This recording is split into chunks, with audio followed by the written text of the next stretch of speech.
we are. All right, so there you go. There you go. When they pull the plug, they pull the plug. But here we are. Excuse me. Are you all right? Here we are now. It's argumentative. We can't be here now because that word. No, stop.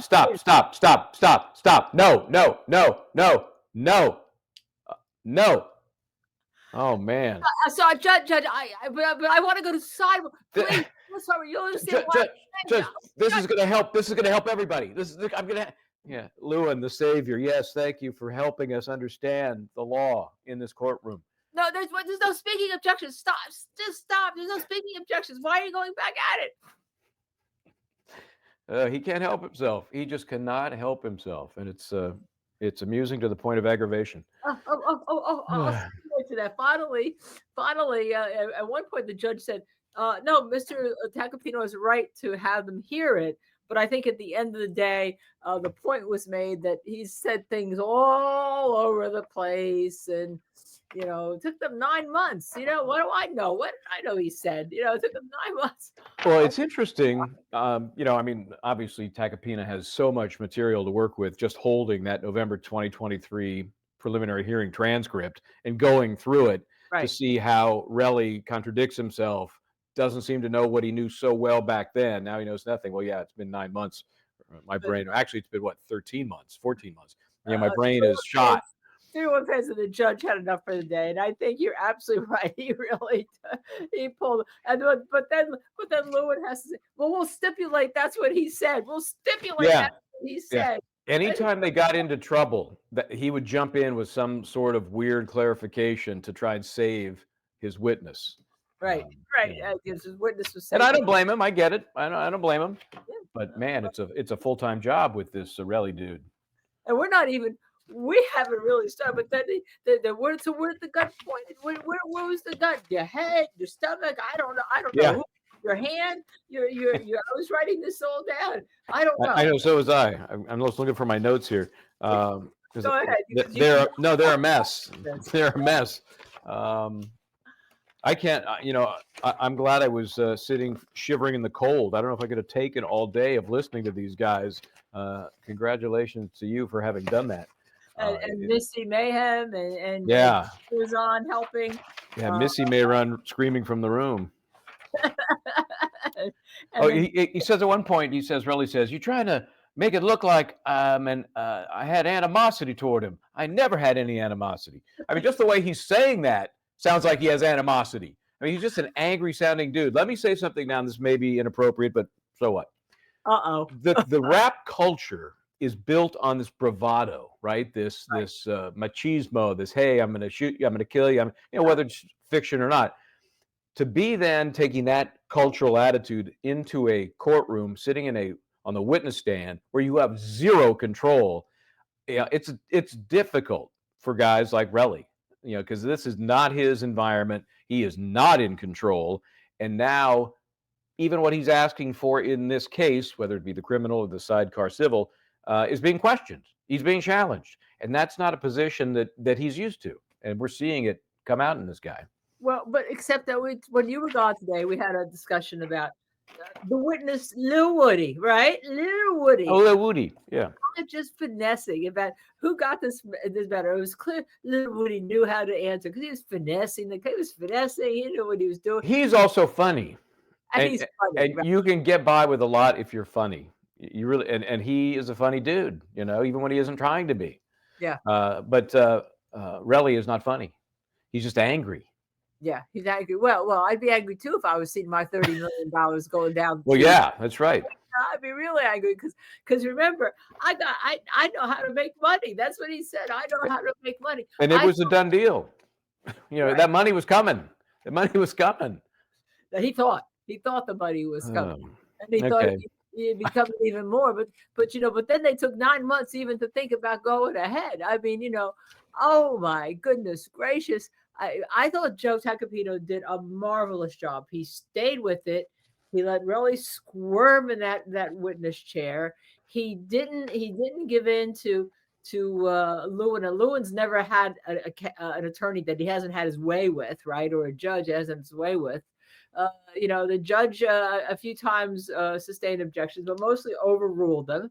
And then Joe would just keep going on. I mean, it was, and then it showed that he changes his story all the time. His story all the time. Fill in some blanks for me because I wasn't there earlier today. But apparently, there's some issue with the funeral expenses for somebody who had passed, and Rocky promised to pay for them, but Relly suggested he was not going to pay. What's the deal there? And then he was angry over that or something. Oh yeah, he's clearly angry. But who passed away? Was it one of the ASAP gang or? Yeah, I don't know who passed away. Okay. I kind of missed it. I saw who I remember, but I didn't write down the name and all. And our viewers will know because they've been monitoring this all.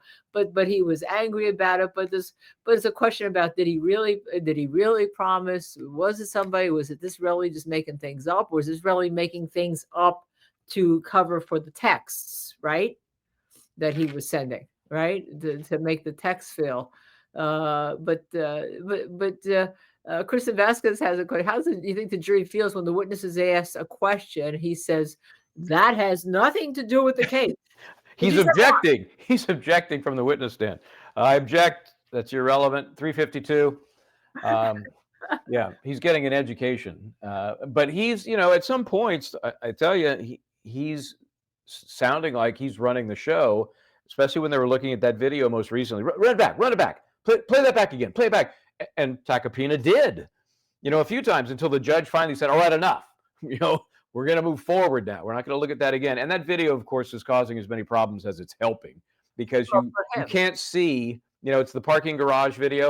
Right. That parking garage camera is not intended to see altercations on the street. It's to see cars coming and going from the parking structure, where I noticed it was only $20 to park. Not bad in Hollywood. Somebody pointed out in our comments, people keep saying LA, this was Hollywood. Well, it's LA County. It's kind of LA in a broader sense, but that is absolutely right. It's Hollywood. So that's pretty good shit. That's parking. $20 is pretty good. But that's what that camera's for. So it's not designed. So we see, lower halves at most. And the question becomes, who was the aggressor? That's where Joe Tacopina is going. And he's trying to get Relly to admit that he made the first move. He moved. You really can't tell from that video. Relly won't commit to that. Relly won't commit to anything because he wants to make sure that the video doesn't contradict him there. He's smart enough to know that. Right. But I think he's saved by the video because it doesn't show. You can interpret it both ways. You can interpret the hand movement you see as defensive or as offensive. It's impossible to tell because you don't see the rest of their body language up to that point. So but if the state has to prove this case beyond a reasonable doubt, relying on Relly, he shouldn't have to say, I want to see the video over and over again. He shouldn't have to say that. He's trying to see something in that video that supports him, and it doesn't support him. Right, and to not get caught up in one of his different stories. Right. He wants to be consistent with his different stories. He was all stories, constant, right? Go ahead, Michael. You took the notes. Yeah, I had one other thought about their relationship, and there was a point at which he was asked whether he was intimidated, right, by Rocky. And then he talks about, you can see in that video, the height differential. That was how whether he was significantly larger. That's where they got. Yes, and he was, I know he testified earlier that he was 210. Even that changed a little bit today. But he was 210, 6'3", I think he said, and 210. So he's basically trying to say, look, if I wanted to pound this guy, I could pound him, because I'm clearly bigger and more powerful. So he's suggesting that even though I could, I didn't. I was not the aggressor. The jury might buy that. But Joe wasn't right at it though. He said, so you said 210. Well, 2.5, 2.4. You're significantly larger. And then Relly says, there was an objection, right, about the word significant. That's another argumentative, right? And then he says, well, you're in difference in size. You're a bigger person, right? You're bigger. And Relly says, yeah. So Joe went right at it. There, suggesting that he's bigger and that perhaps that's why Rocky had to protect himself and move him back because this guy's bigger. He's bigger. Yeah, and again, it makes it more likely that Rocky would feel threatened because the guy is bigger. Right. Whether he acted or not, we just don't know who was the first person to make the move. There was also a point at which he was asked about the difficulty or lack thereof of talking to Rocky. He said he's not scared of talking to Rocky. Is he a difficult person to talk to? And the answer was yes. That was the answer today. Then they brought up, of course, the November 2023 preliminary hearing transcript where he was asked the exact same question. He said, no, well, that was face to face. Face to face was fine, but not face to face was difficult. So he's trying to draw that distinction, I guess, so that he can kind of argue out of both sides of his mouth. I don't know why it would be any different if somebody's talking to somebody face to face versus telephone or FaceTime. Is that face to face? I don't know. I don't know that it's a distinction with any real difference. But this guy was certainly trying to carve it up that way. Well, yeah, but I don't know what he just looked like he was trying to avoid the questions, that he was trying to change, and that he was changing the answers, right? At different times. And he did, and first he said, well, the gun was, I heard felt the gun in my stomach, but then it was like, well, he pointed out my brains, he pointed out my head. Well, what was it? When did you say that? You never said that before. Now today, all of a sudden it's in your brains, it's in your, it's at your head. He said, well, he shot at me. Yeah, in the prelim, he said the gun was touched his stomach. Right. And today he said, well, no, it was close. And so why did you say it touched your stomach? Well, it was that close. It was so close it could have touched my stomach. Maybe it did. I don't know. And yeah, but I think with that whole 6-3 and the who pushed and who pulled, we're getting a feeling here that perhaps those knuckle wounds was because there was a punch, right? By Reigh at APRocky, whether it connected with him or whether it connected with like something behind the parking garage and caused that we're almost getting that feeling. Well, wouldn't we need to hear from the defendant to support that if it is true? Unless Joe has it from because they're going to fight with each other, unless he's got it from some of the other witnesses that they were kind of like in a fight there, pushing and pulling, and and he's gonna set it up that Reigh was on top, right? He was over here on top and pushed him into the wall there, and that's what you see. Yes, there's that push versus pull, right? That's pull, right. Who's pushing? Is the defendant pushing Reigh into the wall, or is Reigh pulling the defendant backwards? And then I don't know. From looking at it, what do you think? I looked at it. I thought that it was clear that Reigh was the aggressor. To be honest, that Reigh's pulling him back toward him at the wall. That he's pulling him back to him at the wall. But that's. I think it's a close call, but that's certainly a reasonable interpretation. I'd have to see more, hear more. At this point, it could go either way. You mean the case could go the way for? No, that particular issue, that single issue. Who's pulling? Who's pushing? Yeah.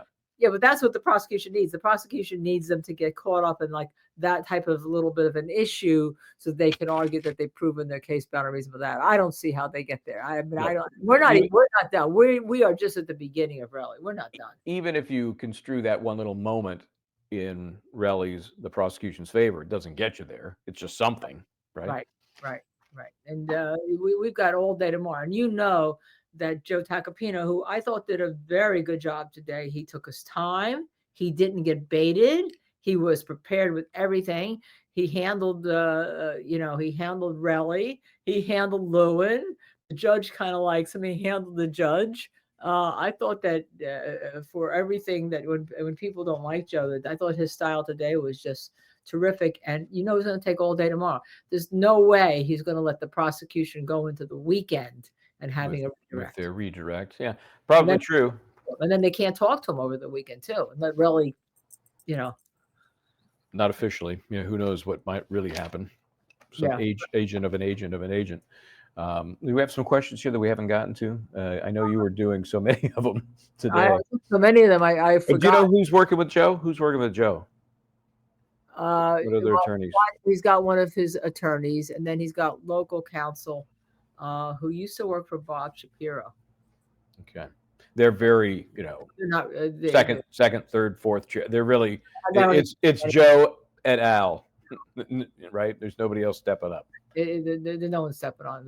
This is Joe's case. I don't even know if you can find anybody doing any other witness unless it's some minor a minor thing. I think Joe's got, I think he's got this case, unless there's a minor witness.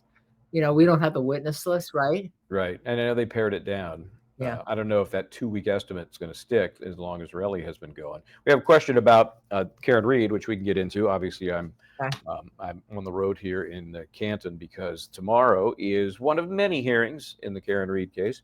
And I went to the court today too. I was in the courtroom, which is only slightly larger than this room that I'm in right now in the hotel. It is easily the smallest court I've ever practiced in or reported from.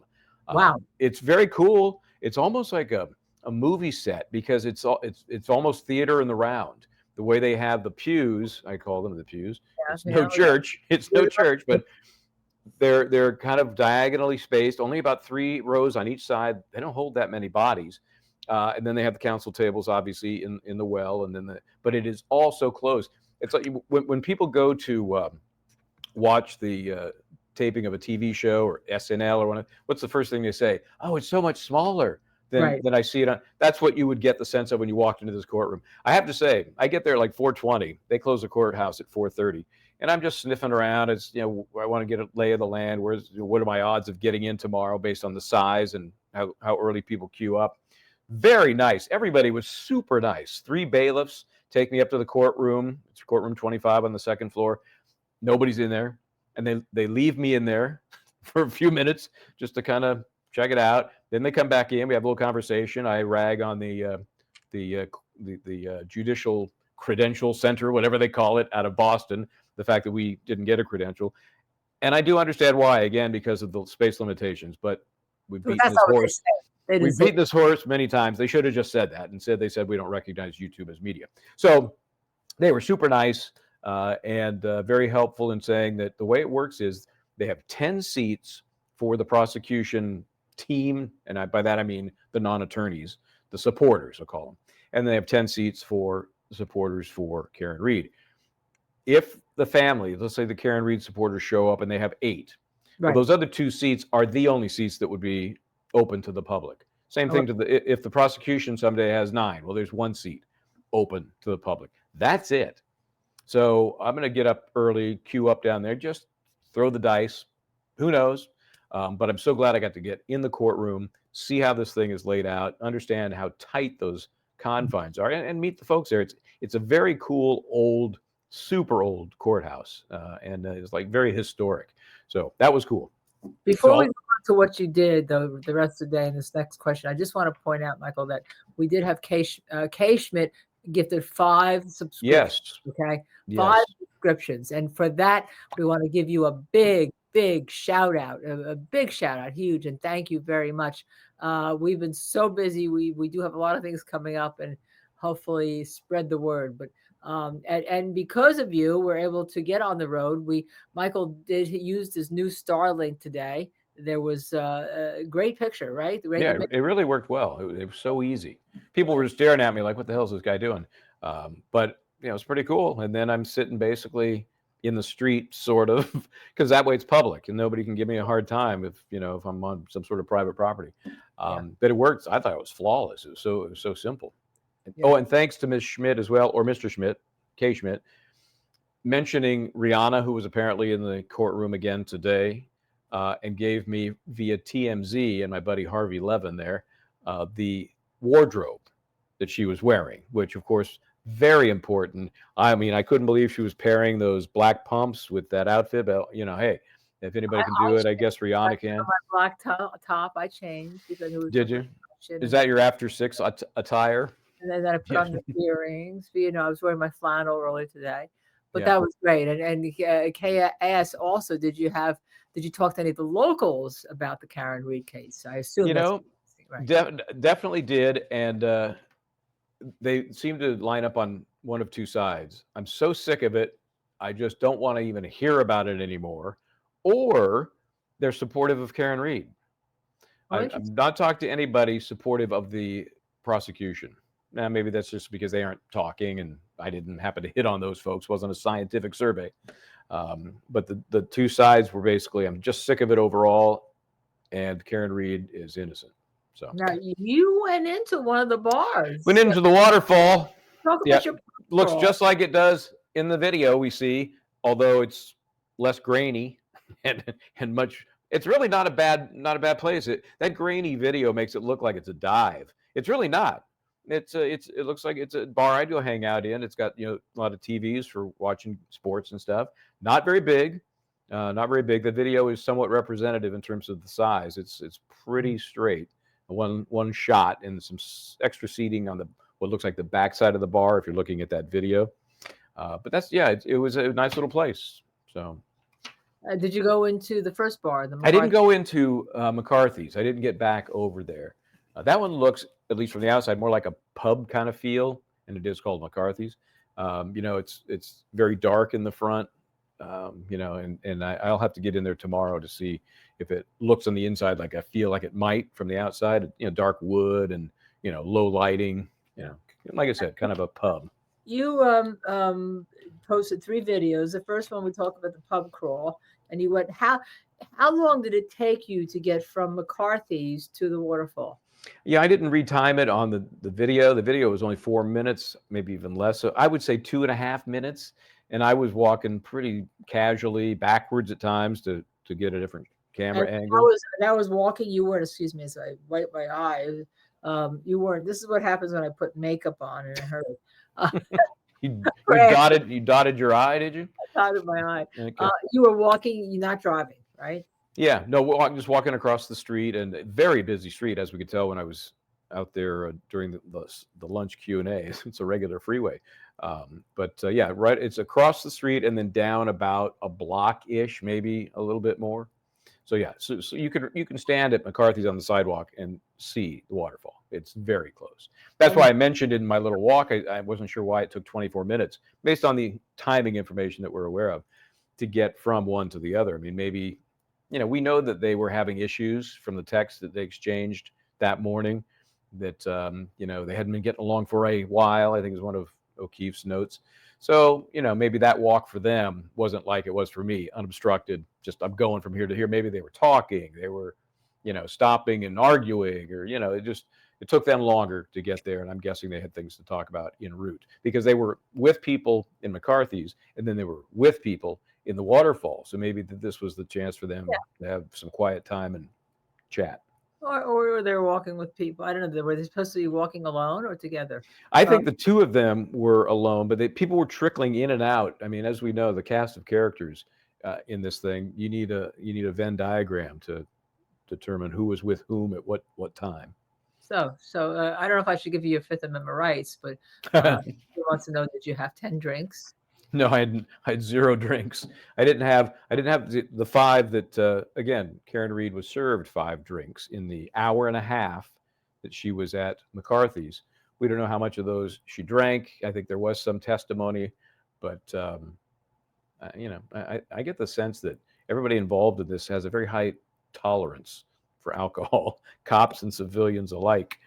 So unlike your pod partner. So then everyone should look at it. You took a little bit of a drive to 34 Fairview, which is what?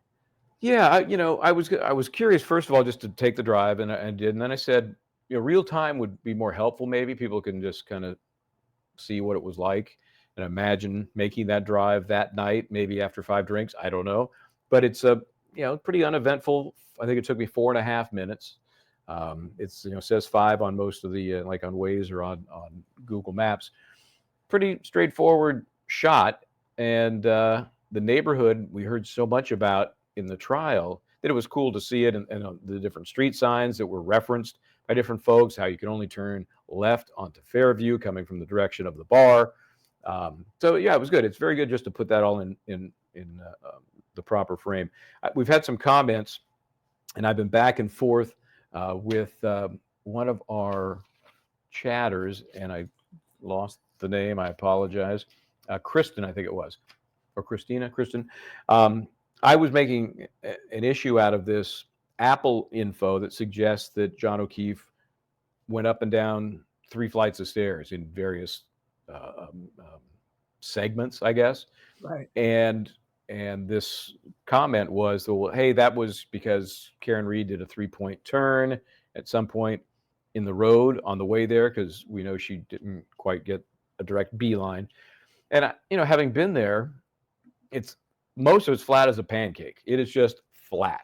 So even if you attribute that rise and fall in elevation, I don't know where that would have come on the roadway. So still investigating that, but I think it's something the prosecution has to address, because the defense argument obviously is he went in the house, there was an altercation in the basement, he's up and down, then he staggers out, is tossed out, ends up on the front lawn where he ultimately dies. So yeah, or maybe you had a relationship with Chloe, the dog, in some manner.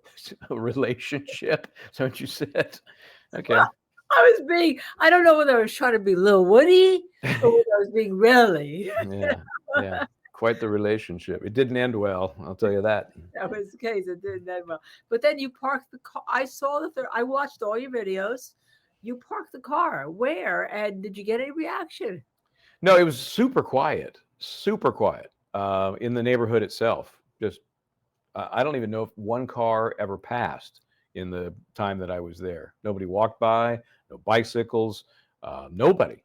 So very quiet neighborhood in general. And today it's just dead, really. Park in front of Fairview?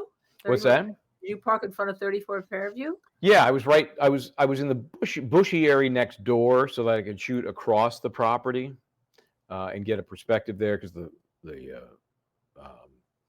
fire hydrant was there, the flagpole. Those are both very identifiable elements in everything that's been presented in trial. We know where John O'Keefe's body was in relation to those things. So that's pretty interesting. Really interesting to watch. It's so much. It's just like when I tell people, when you have a case, you have to go to the scene, because you get a whole different perspective when you go to the scene there and understand where everything is. Did you recall whether the jury had jury view? I think they did. They did. They had a jury view. Of course, it was blazing hot. It was in the summer. So today, like I've said, it was roughly 3 years ago. I think yesterday was the official anniversary date, the 29th. And that was the big snowstorm that came, covered up John O'Keefe. There's snow on the ground there now, but it's all patchy and it's melting. But it's still a whole lot closer to the way it was 3 years ago than it was when the jury visited. And they had the SUV. Remember, it was parked out front. The Lexus was parked out front for the jury view. There it was with its missing, tail light on the right side. But it was there so the jury could see everything at the same time. Right. Oops, that's my... I forgot to turn Alexa off. Alexa, dismiss. Alexa, dismiss. He's a little late. Just tell her, no. Alexa, actually, if you curse at her, she shuts down. I want to give you a secret. Say, Alexa, no speaking objections. no, Alexa, no speaking objections.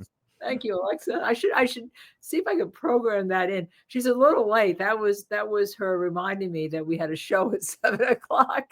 Oh, good. Well, she's late. Here's what you missed. Kristen has this follow-up question about the blizzard.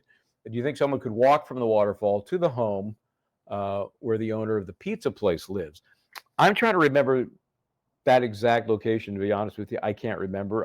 If somebody wants to send that along, I'll look it up if I have to, but I'm lazy. So if somebody wants to send that along, I might be able to answer that question and actually figure it out. You really could walk from the waterfall to 34 Fairview if for some reason you needed to. Remember, this was not their house, so they were going to be driving. It's about an 18-minute walk. But I don't know if you want to do that as an incoming snowstorm is heading your way, right?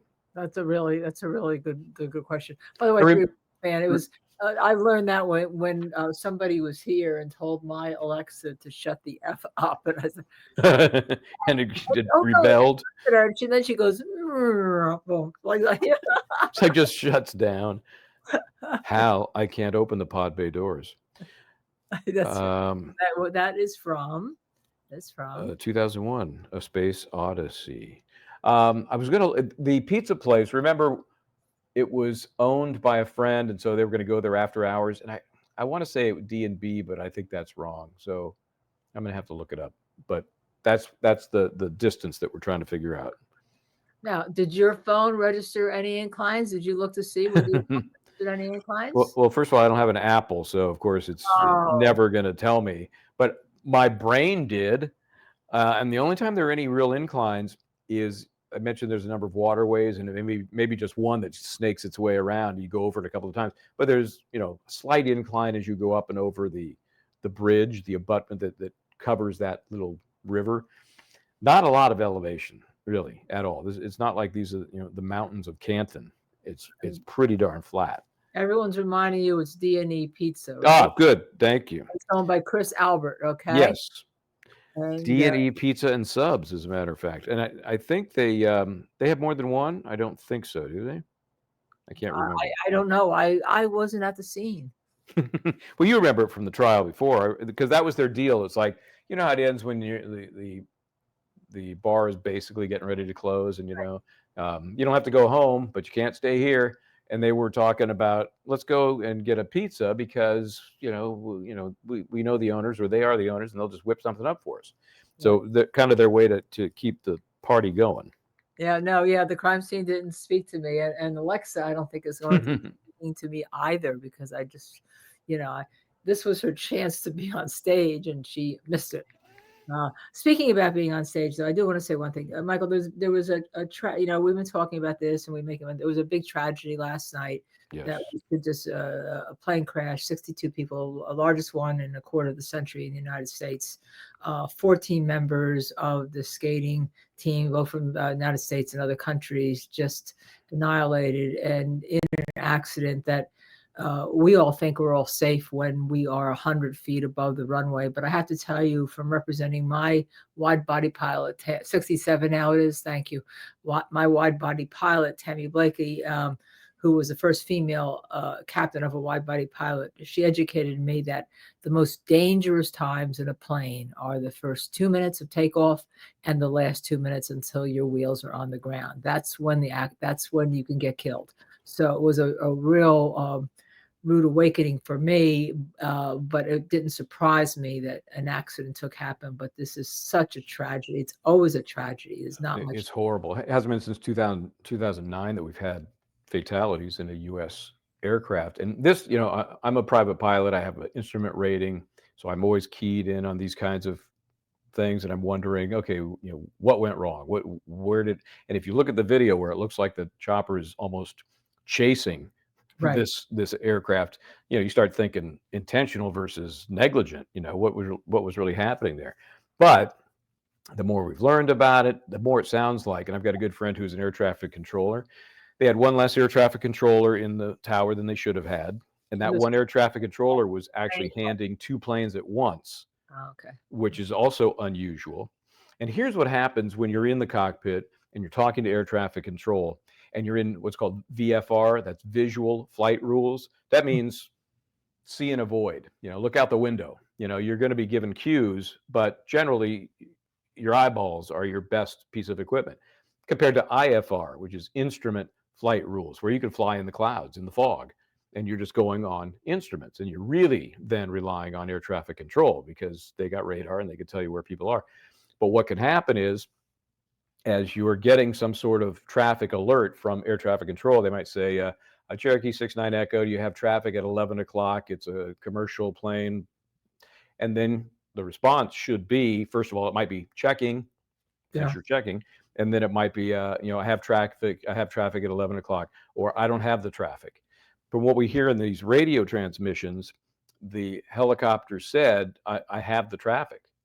And it's the theory is that it had some traffic, like maybe another plane that was in the area, because it's a very congested area, but not that airplane. And if he truly hit it from the rear, that's what they're saying. He came up on it from the rear. Right. And you can see that in the video, actually. Also, it was a training flight to train one of the people in. Yeah, well, I looked into that a little bit more too, because if you're a pilot, even a low-level pilot like me, then every 3 years you have to have a check ride. It's called a check ride. It doesn't mean I don't know how to fly. It just means they want you to be proficient, right? And so this was that kind of ride. It was a check ride for somebody else. So not like, hey, here's a newbie that needs training. It was somebody that was just having a check ride to remain proficient, and they called it a training because it wasn't an official mission. It was. In the wide body pilots, it's called the bet your job day, because you have to go in and you have to go do everything for your proficiency every certain period of time, as you know. And it's they say it's bet your job day because we pass. But here's It's horrible. It's horrible. And I just thought, because we were covering, it's we should mention something like this because it's so horrible. It just so horrible. Yeah, it is. We can't ignore it. And did you know? I just learned this today. 6 of the skaters were from here. 6 of the victims. Yeah. 2 were teenage skaters. 2 were parents, the moms of each of those, and then there were 2 coaches. So that's 6 of the folks on that plane. Yeah, and 14 total were skaters somewhere from other countries. I when and he won't mind me saying this. Neil was on today, and he's going to co-host with you Monday night. Yeah. He recently lost his son, 21-year-old son. My husband lost his son just before we were married. When you are a parent and you lose a child, there's nothing that can ever. It's the most horrendous thing ever. And so for all those parents that lost children, not for everybody, any death is important, but there's just something about losing a child, I think, especially when you think of something that you can't fathom it, and you wonder how people deal with it. And I read an article the other day because I recently had a client who just died. And it talked about how Native Americans, the Lakota tribe, for instance, think that when you're in grief, you have that grief, you're probably the most awake to what's around you and to things that your child did, and to things that you should have been awake about before, about your family. And I just say to everybody, it's just take every moment. It's precious. Yep, I can't even imagine, and I'm going to call my son as soon as we're done. Yeah, it's horrific, and thoughts and prayers to all of those family members that are going to be dealing with this forever. Yeah, yeah. Well, that's a tough one. Well, it's something we should talk about because we're talking Of course. It's not like we don't acknowledge it. We obviously we know, acknowledge it and acknowledge all the people that died, and hopefully there'll be some changes in whatever, so that this doesn't happen again. Because we kind of laughed today at Reigh because no one died, but in Karen Reed, that somebody did die, whether you take sides or not. In most of the cases we cover, somebody dies, and death is something that the people left behind are the ones that are truly in grief. Let me circle back to the question about whether I thought somebody in a blizzard could walk from the waterfall to the pizza joint. Well, it's only 450 feet. It's kind of circuitous because you have to cross Washington Street, but I'm guessing jaywalking is not out of the question for these folks. So that would make it even shorter distance. And because, as you recall, the storm was just beginning, right, at midnight, 12:15. It was just beginning. The big heavy snow didn't come till after 2 o'clock. So in my opinion, having been right along this route, it'd be a piece of cake to walk from the waterfall to the pizza joint. Wow. Easy. Yeah, 2 minutes maybe. That's interesting. Yeah. All right, going back to the other trial we covered, Jenny has a question about the Rocky trial. How was Lewin able to object when he didn't do direct? Did they not have a one-horse rule? This has come up a number of times. I know, because people who watch this stuff are smart, and they've seen trial after trial after trial, and this is like, what the hell's going on? How is he objecting when he didn't examine the witness on direct? So go ahead, you can explain this time. Well, apparently this judge has a thing in this courtroom. Every judge can have a little different rule in this courtroom that you can have that. As in California, it is allowed, but you're not going to have 2 people objecting. So you can't have Paulie P objecting. So you got to pick one, and they could pick the other person to object on the basis maybe they know the court rules better. I think they pick Lewin to object on the basis that they think that he's a foe that could equal Joe Tacopino. From what I saw today, I'm not sure that was necessary. Yeah, and the thing is, and I think Lewin is oblivious to this, the jury gets annoyed. The jury is not enamored by this guy like, man, look at him, what a tough dude, what a bulldog. No, they're annoyed. But he doesn't know that, and I'm sure he doesn't care. Right. Yeah, maybe in Durst because everyone was against Durst, but not in this case where you're trying to find, really what happened, right? They're trying to see what happened here. Yeah, and I think a lot of people, we've seen it in our chats, and we've certainly heard it. They think this is a crap case anyway. I mean, it's just you hear that. Why is this taking taxpayer dollars and jury members' time for this case? And so far, I can't say it's well spent time or money. Yep. Yep. All right. So I think, well, wait a second. Jenny said, thank you. I was confused before. There was one, the other Karen, by the way, we The hope other it's not her. Karen. Yes, make that distinction because now Karen is like pejorative. It was I know. ridiculous. Not in our chat.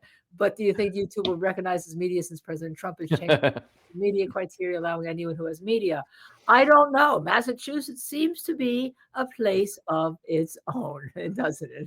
On many levels, yes. Yes, they are. So Yeah. luckily, not everybody is that way. Some have stepped into not to mention the 21st century. How about the 20th century? So, But you were great on the road. You have to understand, Michael was out in the cold last night in yeah, I Connecticut. apologize. It would have been so much nicer if I could have hung out there and we could have chatted more. But I'm telling you, I'm not a wimp, but it was freezing. It, How it are was you it wearing was a like 20. jacket? It was 26, which is not horrible, but there was a breeze as well. I think the real feel was like 10 or less, Yeah, and but you should have been in like two coats and I a just couldn't hack it. I couldn't hack it. I had to yeah, seek and also coverage in the and waterfall. then behind the scenes. Let me give you a little behind the scenes. We had to test our mini Starlink out last night, so he was also in the cold, in the dark, in Connecticut last night. Maybe we'll get a photograph of you next week when we're doing a video up there or of you in the cold last night, testing out the lights in case we need lights That's and right, all. and it was fine, it worked, and today it worked. Of course, it was sunny, but still I had a light that I could use, so I didn't look like I was, in the shadows. So, it worked out great. I can't Man, wait to use it again. Oh, compliment you still have more to your story? complimenting you. Oh, And then not only that, he then got up and he had to drive 2.5 hours to Canton, okay? And then go to all of these different places, take these videos, put them on YouTube, get on our chat with us at 3 o'clock, go back, do more runs to the courthouse and all, and then come back and get on our chat again. So, Michael Bryant, you are wow. the star I'm today. exhausted. You did, what, hour and a half or more? Or And I don't mean just listening, but it was all chatting, so good well, on you. yeah, and I wasn't drunk because somebody last night said that I'm on videos. They think I'm drunk because I talk too much. I mean, I'm not drunk. I do think that's funny. Yep, all comments. We welcome all comments. We look all That's except that. how What that drink needs is vodka. I can tell you that. It just looks like a nice and an umbrella. That's what it needs. well, that means Okay. I'm on the beach or be. But thank you for Missy, ma'am, and Yeah, Missy was. I hope everything's well. She had to take a little quick trip for some PT. But yeah, she gets the marathon award. yeah, So we'll and see what happens tomorrow. Tomorrow we're going to be splitting time again because we have the hearing in Karen Reed. I right, don't expect it to go all that long, and of course, now that I've said that, I've cursed the whole operation. It's going to go longer than it should. But remember, this is just unless they work on a few other items that are not technically on calendar. when is it starting? 9 a.m. Yeah, and this is supposed to be just the reconsideration motion by Gretchen Voss, the reporter for Boston Magazine, to keep her notes private. The notes, I believe, from a third interview she did when the attorneys were not there. Remember, two interviews, one in June of 23, one in July of 23. Attorneys were there. Then she did a third one. No recording, no attorneys, just her handwritten notes. Prosecution wants those. The court said, yes, you can have them. This is the motion to reconsider that decision. So it should not take very long. We'll see. And then we'll have APRocky in the mix. So thank you, Jerome Street, getting our super sticker person, $4.99 donation to Justice Serve TV. So we're going to try to stream. The plan is, so you all know, poor Missy's like she's going to be like exhausted. She's going to need to go to the beach. Is she flipping us off, or is she? Oh no, she's giving us Thumbs double thumbs up. Just give it the thumbs up. It's going to be streaming. We're going to try to bring in the stream without us being on, because hopefully you'll be in the courtroom, right? Or are you going to be on at 9 o'clock? Because that means I have to be dressed and made up also. No, I'm going to get up very early and ugly and go and hang out and see what happens. And, And just see if you can get in there, and I'll see you sometime probably by, I have a feeling by 9:30, but if not, as soon as court finishes, we'll be on. But you may be doing stand up from as the court's going on, stand up from the courthouse. So we're not quite sure, because we're not sure. It's got to be flexible, play it by ear. Play it by ear. And then we'll, when it all finishes, we'll try to do something on that. And then we have a 4:30 wrap up, which will hopefully try to be right in it may not be the wrap up of the whole APRocky, but I think we'll have a good feeling by then. That should be the afternoon break, right? Yep. And you have to drive 2.5 hours home. Yeah, I'm not worried about that. So no big deal. Right. So that's our plan. So hopefully we'll see you, and then we'll see where we're going next week when we get through tomorrow. And remember, we're also lawyers. We also have our own work to do. You got to squeeze some of that in there. We will. All right. Well, until tomorrow, Michael Bryant, please try to do the right thing. And I'm Linda Kenny Bodden, and together we are Justice Served TV. And please subscribe, like, share, and hit that notify button, and we'll see you tomorrow.